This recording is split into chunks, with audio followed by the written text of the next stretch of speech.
Essa é uma série de histórias baseadas no Evangelho de João. Se você está gostando, compartilhe isso com sua família e seus amigos e não esqueça de curtir o vídeo e se inscrever no canal. Capítulo 1. João Batista, o precursor de Jesus. No vasto e árido deserto da Judéia, um homem chamado João Batista chamava a atenção de muitos, vestido com roupas simples, feitas de pelos de camelo, e alimentando-se de gafanhotos e mel silvestre. Sua aparência era de alguém rústico, mas seu coração estava repleto de um propósito divino. João não passava despercebido. A sua mensagem era forte e clara. Arrependam-se. Preparem o caminho para o Senhor. Ele batizava as pessoas no Rio Jordão, um ato simbólico de purificação e arrependimento. João não estava ali para ser o centro das atenções. Ele sabia que sua missão era preparar o caminho para alguém ainda mais importante. Certo dia, enquanto estava realizando batismos no Rio Jordão, João olhou para o horizonte e avistou uma figura familiar. Era Jesus. No instante em que seus olhos encontraram os de Jesus, João soube quem ele era, o Cordeiro de Deus que tira o pecado do mundo. João então declarou aos que estavam ao redor: "Este é aquele de quem eu disse que viria depois de mim, mas que é mais importante do que eu." Jesus se aproximou e pediu para ser batizado. João hesitou por um momento, sentindo-se indigno, mas Jesus insistiu. E assim o batizador submergiu o Messias nas águas do Jordão. Quando Jesus emergiu, os céus se abriram e o Espírito de Deus desceu sobre ele em forma de pomba. Uma voz do céu declarou: "Este é o meu Filho amado, em quem me comprazo." No meio das pessoas que presenciavam aquela cena, estava André, que, tocado por aquela experiência, decidiu se tornar um seguidor de Jesus. Posteriormente, André contou o que viu a seu irmão Pedro. Juntos, André e Pedro formaram o núcleo inicial dos discípulos de Jesus. No entanto, a missão de Jesus não seria fácil.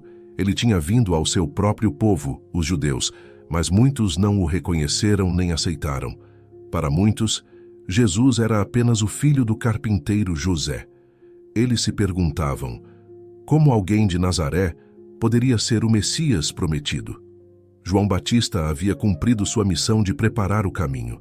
Ele havia apontado as pessoas para Jesus, mostrando que ele era o verdadeiro Salvador. Agora, cabia a Jesus continuar a obra, enfrentando as dificuldades, mas com a certeza de que estava fazendo a vontade de seu Pai Celestial. Capítulo 2. O milagre do vinho e a autoridade no templo. Em uma pequena cidade da Galileia chamada Caná, realizava-se um casamento. Era um dia de festa, e como em qualquer boa celebração, família e amigos estavam reunidos para compartilhar a alegria do casal.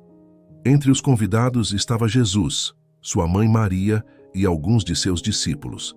Conforme a festa prosseguia, ocorreu um contratempo que poderia arruinar a celebração. O vinho acabou. Naquela época, ficar sem vinho em uma festa de casamento seria uma grande vergonha para a família anfitriã. Maria, percebendo o problema, aproximou-se de Jesus e disse: "Eles não têm mais vinho." Jesus respondeu: "Mãe, por que você está dizendo isso a mim? A minha hora ainda não chegou." No entanto, Maria, com fé no coração, voltou-se para os serventes e disse: "Façam tudo o que ele lhes mandar." Então uma cena impressionante começou a se apresentar. Havia ali 6 potes de pedra, utilizados pelos judeus para os rituais de purificação. Cada um deles tinha capacidade para mais ou menos uns 100 litros. Jesus pediu aos serventes que enchessem os potes com água. Obedientes, os serventes fizeram o que Jesus havia ordenado, enchendo-os até a borda. Após isso, Jesus pediu que tirassem um pouco da água e a levassem ao mestre-sala, o responsável pela festa. Sem saber de onde vinha, ao provar, o mestre-sala se surpreendeu. Não era mais água, mas vinho, e um vinho muito bom. O mestre-sala chamou o noivo e disse: "Todo mundo serve primeiro o vinho bom, e depois que os convidados já beberam bastante, serve o vinho inferior, mas você guardou o melhor vinho para o final." Este foi o primeiro milagre de Jesus, uma demonstração de seu poder e compaixão, transformando uma situação de potencial vergonha em um momento de alegria e admiração. Algum tempo depois, Jesus e seus discípulos viajaram para Jerusalém.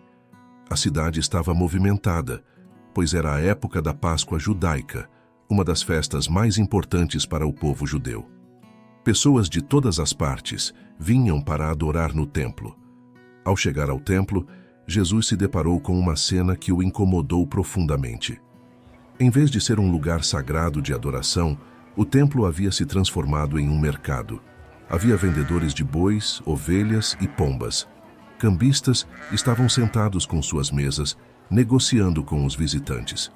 O templo deveria ser um lugar de oração, reflexão e conexão com Deus. Mas o que Jesus viu foi a comercialização da fé. Isso o perturbou profundamente. Movido por um zelo sagrado, Jesus começou a expulsar todos os vendedores e animais do templo. Virou as mesas dos cambistas, espalhando moedas pelo chão e ordenando: "Tirem tudo daqui e não transformem a casa de meu pai em um mercado." A autoridade e a intensidade de Jesus impressionaram muitos que estavam no templo. Alguns perguntaram: "Quem é você para fazer isso?" Jesus respondeu: "Destruam esse templo, e eu o reconstruirei em 3 dias." As pessoas ficaram confusas com essa resposta, pensando que ele se referia ao templo de pedra que levou 46 anos para ser construído. Mas Jesus estava falando sobre o templo de seu corpo, antecipando uma profecia sobre sua morte e ressurreição. Essas duas cenas, o milagre em Caná e a purificação do templo em Jerusalém, revelam facetas importantes de Jesus.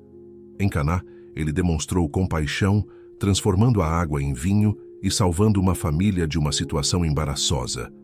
Em Jerusalém, ele mostrou zelo e autoridade, defendendo a santidade do templo e repreendendo aqueles que haviam esquecido seu verdadeiro propósito. Ambas as situações mostram que Jesus não veio apenas para ser amável e compassivo, mas também para defender a verdade, a justiça e a santidade. Ele é o Messias, o Salvador, e em sua vida vemos a perfeita união de amor, poder e autoridade.